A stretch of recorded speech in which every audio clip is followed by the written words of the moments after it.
Sifat koligatif larutan. Nah, sifat koligatif larutan nanti kita mempelajari penurunan tekanan uap larutan atau delta P, kenaikan titik didih atau delta TP, penurunan titik beku larutan delta TF, dan tekanan osmosis atau P. Nah, ini saya sekilas saja. P sama dengan P0 kali XP, nanti persamaannya bisa ya. Ini ada P, tekanan uap larutan, X fraksi mol yang seperti saya jelaskan sebelumnya. P0 tekanan uap larut murni P0 berarti awal ya, berarti murni. XT fraksi mol terlarut, P pelarut, fraksi molnya pelarut. Delta P sama dengan X terlarut fraksi mol terlarut kali P0 murni, dan XT plus XP itu aslinya sama dengan 1. Jadi kalau misal sudah diketahui XP ditanya XT berarti ya 1 min XP kayak gitu. Terus delta P sama dengan P0 min P. Nah, ini bisa ya. Nanti ada contoh soalnya. Terus kenaikan titik didih delta TB. Delta TB sama dengan KB kali M. Jadi KB ini tetapan kenaikan titik didih. M ini molaritas. Nah, kemarin udah masih ingat ya molaritas kayak gimana? Bisa dilihat video sebelumnya. Delta TB itu TB larutan kurangi TB pelarut. Jangan kebalik. Terus ada penurunan titik beku larutan delta TF. Nah, delta TF itu KF kali M. Hampir sama ya, kalau TB KBM, TF ya KFM. Terus delta TF itu TF pelarut kurangi TF larutan. Jangan kebalik dengan ini. Jadi kalau yang mau dihafalkan satu saja, ini atau ini. Kalau ini larutan min pelarut kalau TB. Jadi jangan dihafalin duanya, nanti takutnya kebalik. Terus tekanan osmosis atau P. P sama dengan MRT. Mengerti gitu ya. Nah, M itu molaritas, R itu sudah tetapannya 0,082. Terus T-nya itu suhu. Suhu nanti satuannya Kelvin. Seperti itu. Untuk contoh soalnya. Habis nanti ini, tapi ini habis ini ada ini ya, apa namanya? Elektrolit sama non-elektrolit. Nah, untuk sifat koligatif larutan, untuk yang nanti Van Hoff, itu ada larutan elektrolit sama non-elektrolit nanti berpengaruh sekali.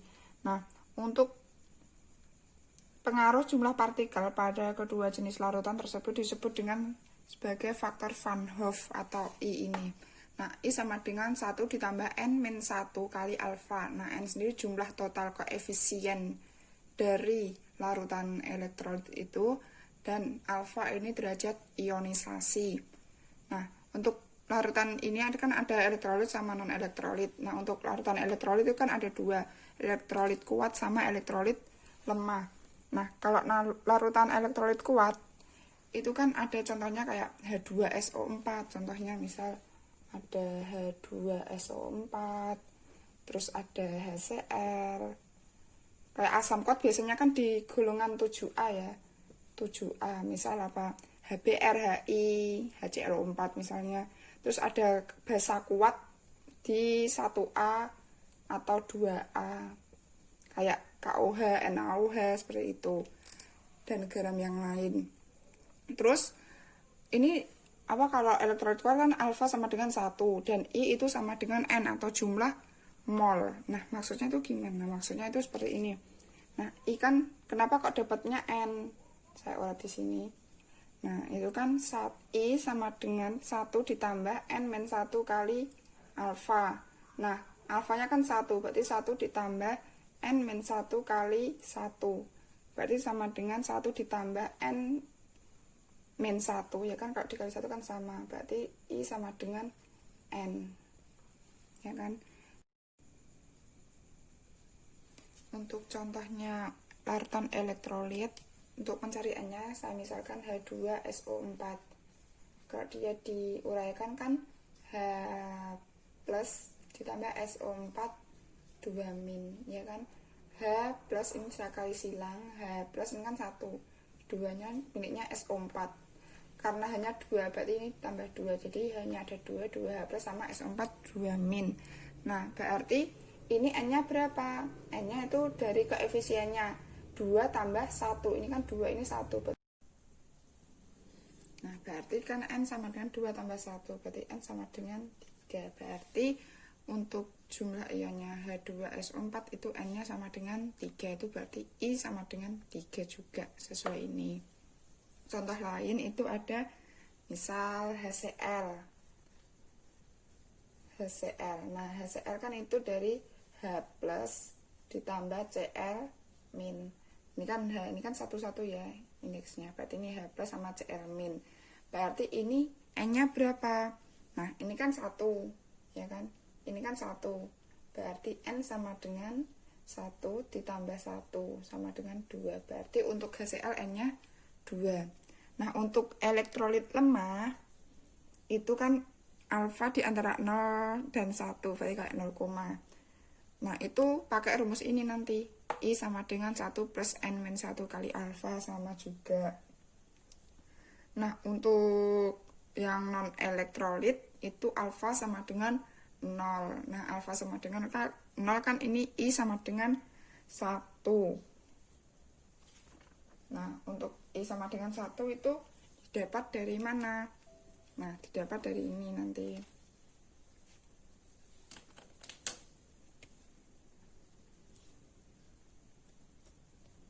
Kan I sama dengan 1 ditambah N-1 kali alfa. Kan non elektrolit kan alfa 0. Berarti 1 ditambah N-1 kali 0. Berapapun kalau dikalikan 0 kan tetap 0 ya kan. Berarti I sama dengan 1. Nah, ini kan N-1 kali 0 kan 0. Berarti isinya I 1 gitu. Nah, contoh untuk non elektrolit itu apa? Nah, misal ada C6 yang ini ya, ada C6H12O6, terus ada C12H12O11, pokoknya belakangnya osa-osa kayak glukosa kayak gitu. Nah, itu osa-osa itu non elektrolit. Selain itu ada C2H5OH, sejenis alkohol. Nah, pokoknya belakangnya itu alkohol. Terus ada urea juga, CONH2 2 kali. Urea ya ini. Nah, itu yang contoh non elektrolit seperti itu. Nah, nanti akan saya tampilkan untuk sifat koligatif dari non elektrolit dan larutan elektrolit dari penurunan tekanan uap sampai tekanan osmosis nanti. Dilihat saja.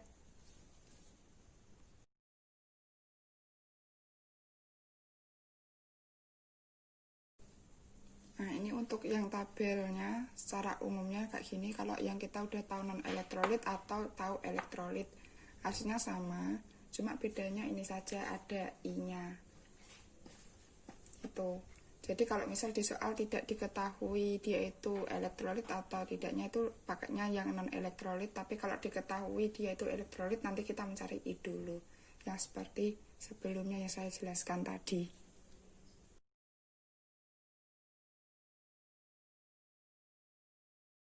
Nah, di soal kan diketahui masanya NaOH. Nah, masa NaOH tadi kan 4 gram. Dan itu volume airnya 500 ml. Nah, ini kan nggak ada masanya. Nah, kita tahu kalau kita cari massa itu bisa pakai rho kali V. Kan rho sama dengan M per V kan. Nah, berarti rho air kan 1.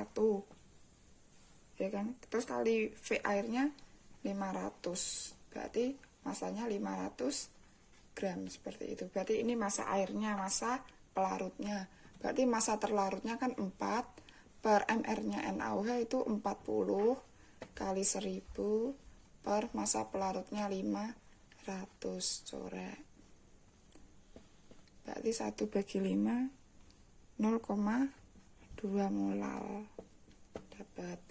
Terus yang sekarang yang B, di situ kan fraksi molnya, fraksi mol NaOH.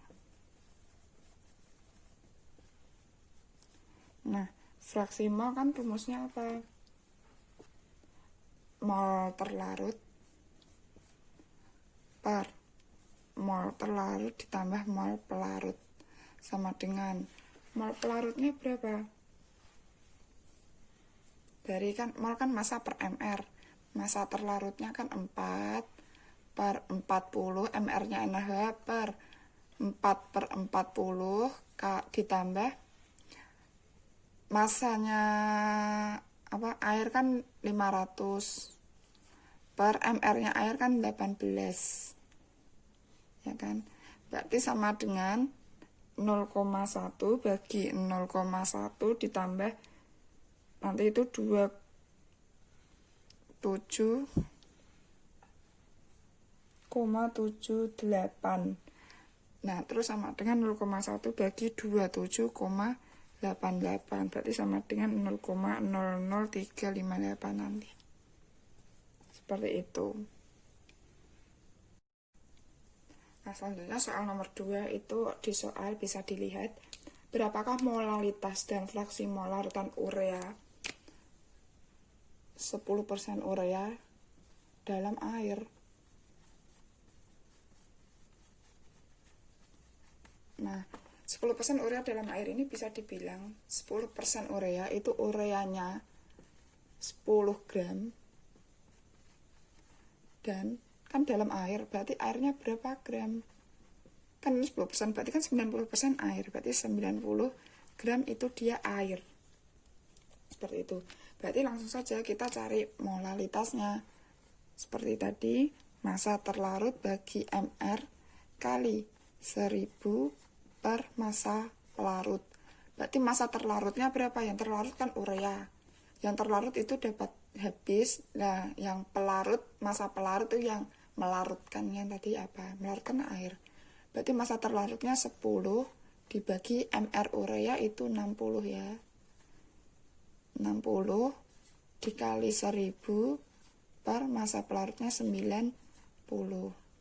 Jadi sama dengan 50 per 27, berarti sekitar 1, sekian ya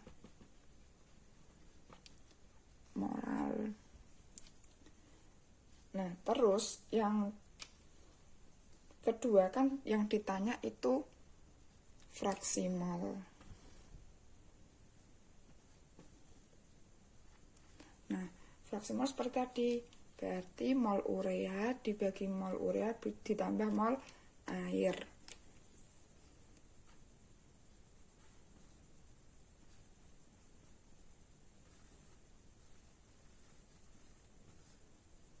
NT gitu ya, terlarut per NT plus NP. Sama dengan mol terlarutnya kan tadi massa per mr, berarti massa ureanya 10 per mr-nya 60 bagi 10 per 60 ditambah 90 per mr-nya air 18. Berarti 1/6 bagi 1/6 ditambah 90 per 18 ya. Nah, berarti nanti itu hasilnya sekitar 1/31. Seperti itu. Nah, soal selanjutnya nomor 3 ya. Nah, itu yang diketahui bisa dibaca itu berarti massa gliserolnya 46, mr-nya 92 dicampur, berarti pelarutnya air 27, terus tekanan uap airnya berarti itu P0 ya, P0-nya 30, terus yang ditanya P, tekanan uap larutan. Ayo, P sama dengan rumusnya kan X pelarut dikali P0, ya kan. Nah, XP berarti kan fraksi pelarut. Nah, fraksi kan tadi mol. Kalau yang ditanya pelarut XP berarti mol pelarutnya yang atas. Berarti mol pelarut dibagi NP plus NT dikali P0. P0-nya tadi itu 30. Berarti mol pelarutnya tadi massa per mr kan, massanya air itu 27 dan mr-nya air kan 18 per 27 per 18 ditambah mol terlarutnya gliserol kan 46, berarti 46 MR-nya sudah diketahui 92 kali 30. Ya udah tinggal itu aja. Nanti dapatnya 22,5. Dah.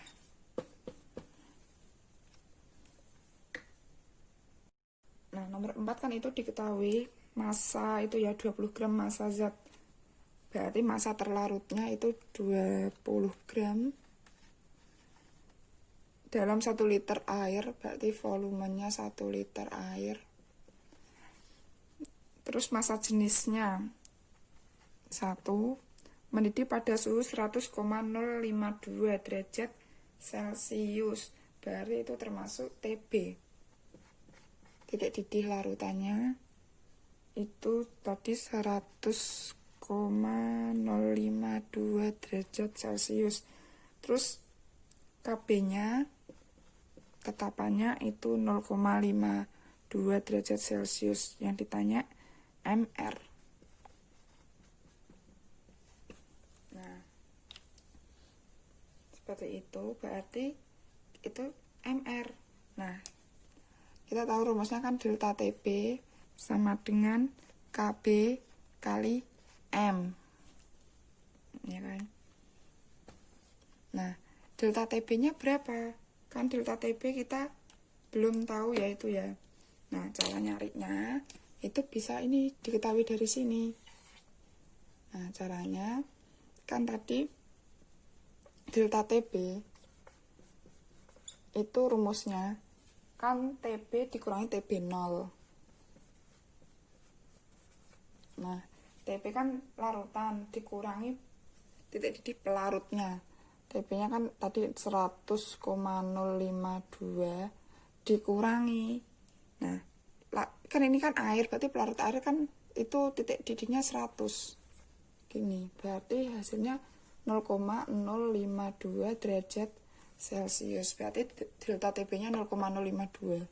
0,052 sama dengan, nah, KB-nya 0,52 udah diketahui 0,52. Nah, ini kan M-nya kan tadi massa terlarut dibagi MR ya, molalitasnya. Massa terlarut dibagi MR kali 1000 per massa pelarut. Nah, massa pelarutnya berapa? Ini kan ada rho-nya 1. Tadi kan massa sama dengan rumusnya kan rho kan sama dengan M per V. Berarti kan kalau ditanya massa kan rho kali V. Nah, rho-nya berapa? 1. V-nya adalah mili, berarti 1000. 1 liter kan 1000 mili, berarti massanya 1000 gram. Ya kan? Nah, terus ini 1000. Habis kan? Nah, berarti 0,052 dibagi 0,52 kan bisa hasilnya berapa? Nah, terus ini bagi dulu, ini bagi ini kan 0,1. 0,1 sama dengan massa terlarutnya kan 20 bagi MR. Berarti MR nggak kelihatan. Nah, berarti kan ini MR-nya sama dengan 20 dibagi 0,1. Berarti MR sama dengan 200. Seperti itu. Udah ya. Nah, nomor 5, tentukan titik beku larutan yang mengandung 18 gram glukosa dalam 500 ml air dengan KF airnya 1,86. Nah, yang ditanyakan tentukan titik beku larutan ya, berarti TF. Yang ditanya TF. Berarti kita harus tahu delta TF-nya dulu. Delta TF kan rumusnya M kali KF ya kan, kali I. Nah, itu kan ada C6H12O6. Berarti dia itu alfanya 1. Karena glukosa ya. Glukosa kan tadi itu adalah itu non elektrolit, jadi I-nya 1. Nah, terus delta TF sama dengan massa terlarut per MR kali 1000 per massa pelarut kali KF. KF-nya itu sudah diketahui ya, kali 1. Nah, massa terlarutnya di situ kan berarti 18 bagi, nah untuk glukosa kan itu apa, MR-nya 180 dikali 1000 per massa pelarutnya kan itu 500 mili. Nah, tadi ya susah ya, 500 mili karena dia air, berarti tinggal di itu ya. Yang tadi loh, rho sama dengan M per V, berarti masanya kan rho kali V. Nah, rho-nya 1, rho-nya 1, V-nya 500, berarti tetap 500 kali KF-nya itu diketahui 1,86 kali 1 tetap. Nah, 1,86 dibagi 5 berarti 0,372. Ini baru delta TF. Yang ditanya TF, berarti TF sama dengan, nah gini, kan delta TF itu kan TF0 min TF. Nah, delta TF kan 0,372. Nah, titik beku larut kan 0 ya kan, air, titik bekunya 0, kurangi TF, berarti otomatis TF sama dengan itu ya apa, 0 dikurangi 0,372, berarti min 0,372 derajat Celcius. Nomor 0 kan diketahui itu ya, tekanan osmotik larutan sukrosa, nah itu molaritasnya 0,0010 am pada suhu 25 derajat Celcius. Diketahui suhunya kan 25 derajat Celcius, sedangkan itu aturannya harus Kelvin, berarti harus ditambah 273, berarti sama dengan 298 Kelvin. Berarti rumusnya kan tadi tekanan osmotik, P sama dengan M kali R kali T. Nah, M molaritas sudah diketahui 0,0010 kali R-nya 0,0825, tetapan udah ini, kali 298, udah itu aja, berarti nanti 0,024 tuh. Nah, di soal bisa dilihat itu kan dilarutkan 18 gram glukosa ke dalam 500 gram air jika kalor beku molalnya KF itu 1,8, titik beku larutannya berapa? Titik beku kan TF. Nah, ya kan, titik bekunya TF. Nah, berarti kita cari delta TF dulu. Delta TF kan KF kali M, itu gak diketahui elektrolit atau non elektrolit ya, jadi langsung M saja. Terus KF-nya itu udah diketahui 1,8.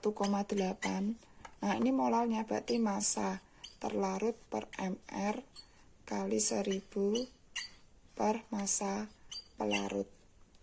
Berarti sama dengan 1,8 kali massa terlarutnya itu kan 18 gram glukosa. Berarti 18 per glukosa kan tadi 180 MR-nya, 1000 per massa pelarut. Pelarutnya air 500 gram air, berarti udah 500.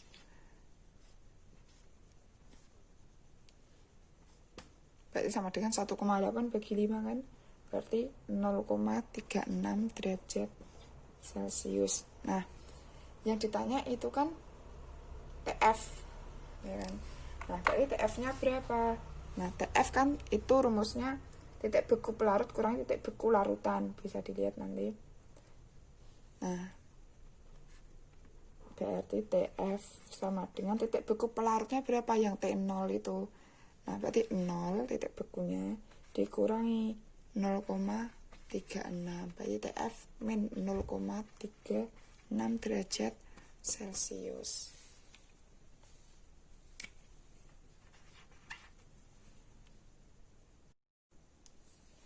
Nah, itu kan nomor 8 yang ditanya tekanan osmosis larutan. Nah, berarti itu kan nggak diketahui elektrolit atau non elektrolit, jadi P sama dengan MRT.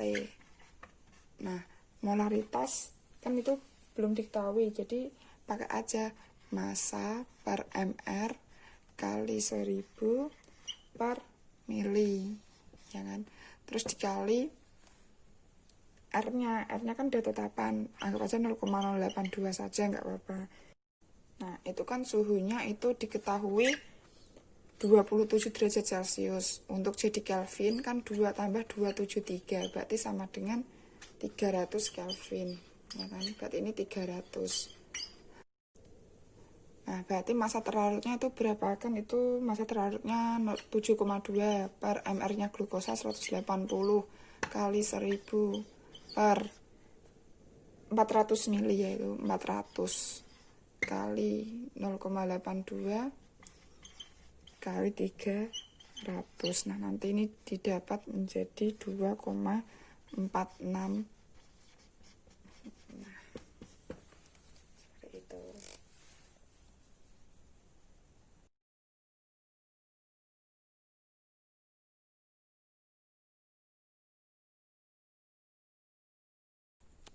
Nah, di soal kan ini ya udah diketahui ya. Nah, KB-nya itu kan berapa? 0,52 udah diketahui. Nah, molalitasnya berarti massa terlarut bagi mr kali 1000 per massa pelarut kali I-nya. I-nya itu belum diketahui.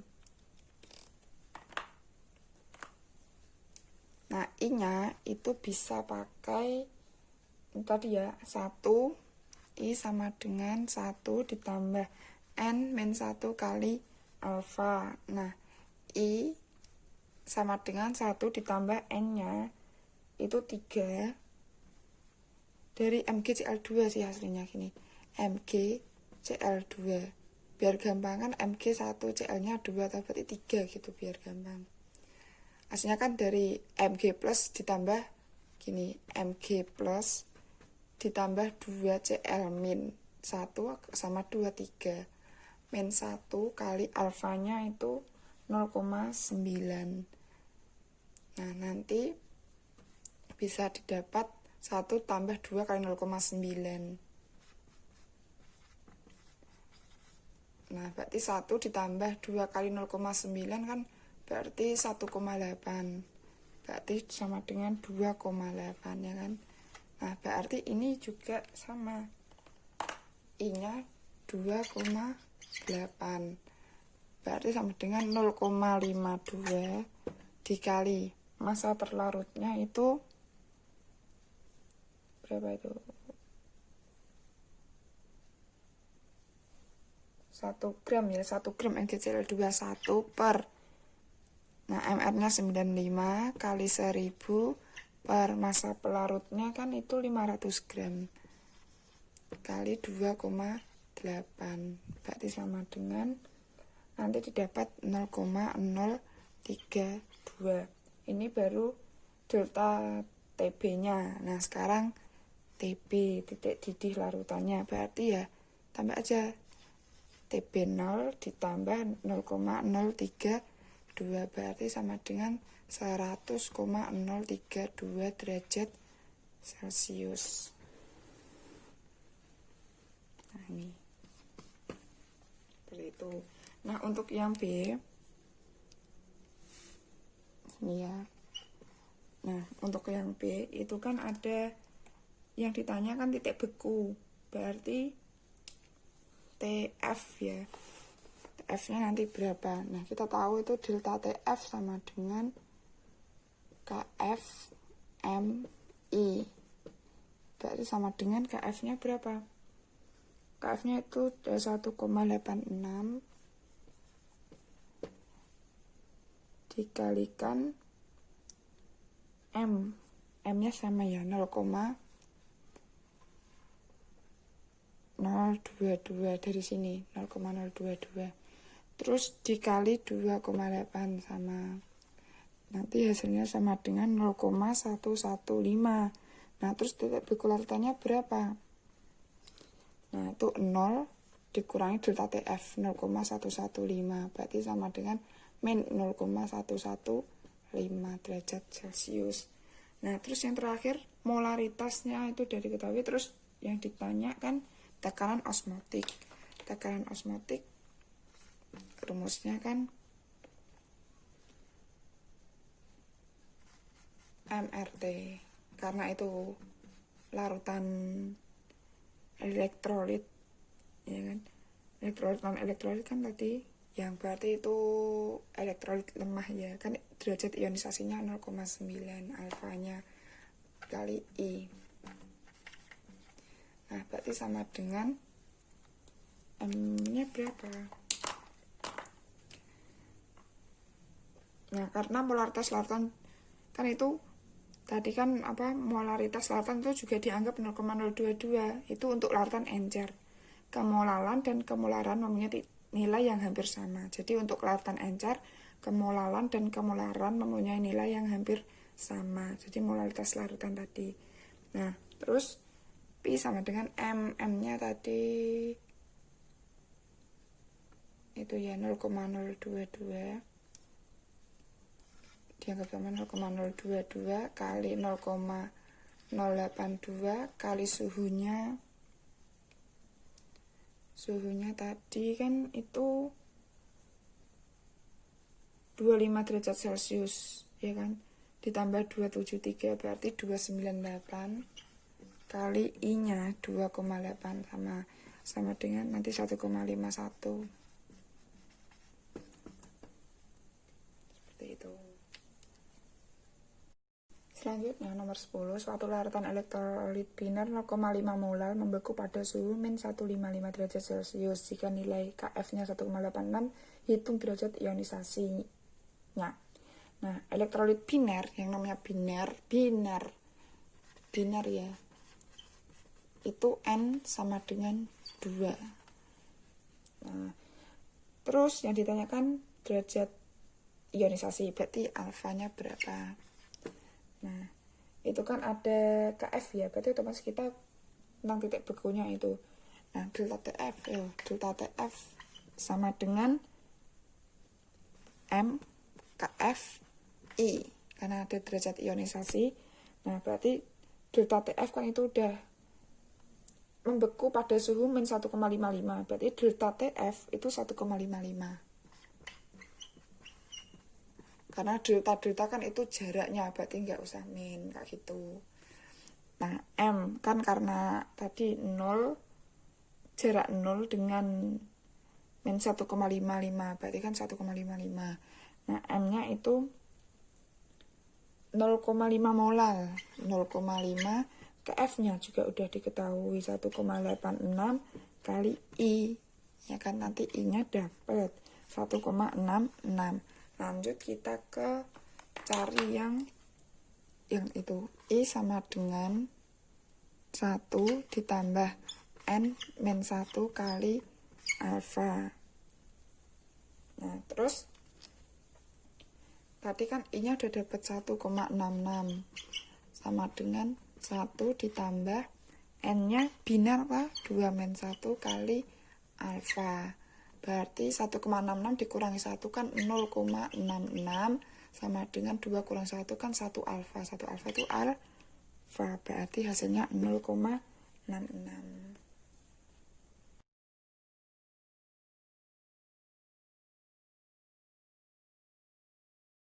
Nah, soal terakhir nomor 11. Ke dalam 500 gram air dilarutkan 13,35 gram senyawa AlCl3. Nah ini kita tahu AlCl3 berarti N-nya 4 ya kan. AlCl3 berarti kan Al3 plus ditambah 3Cl min 1 tambah 3 berarti N-nya sama dengan 4. Dari 1 ditambah 3, 4. Kita tahu sih 1 tambah 3, 4 gitu biar mudah. Nah terus yang ditanya apa? Kenaikan titik didih delta TP. Rumusnya delta TP sama dengan KB kali M kali I. Nah, delta TP KB kali M kali I. Berarti larutan adalah kan elektrolit dengan N-nya sama dengan 4. Nah, berarti kita langsung aja. Itu KB-nya udah 0,52. M-nya M langsung aja kita cari molnya ya.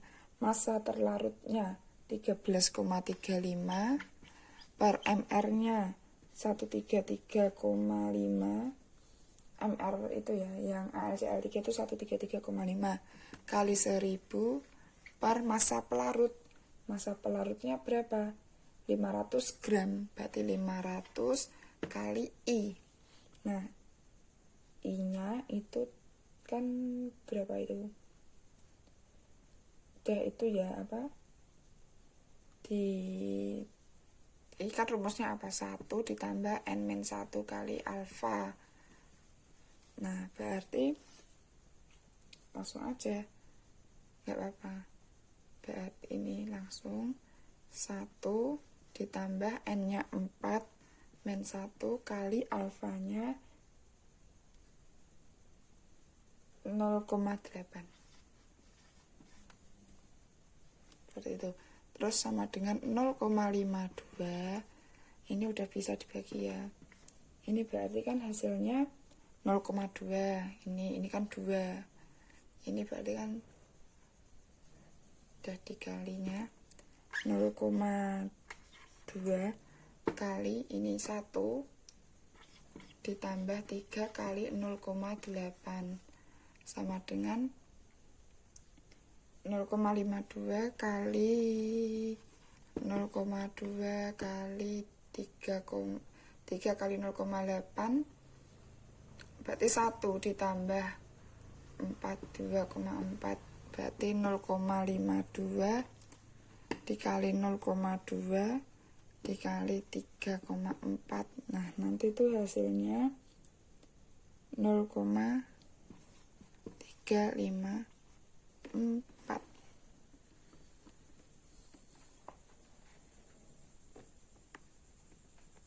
Nah, seperti itu derajat Celcius.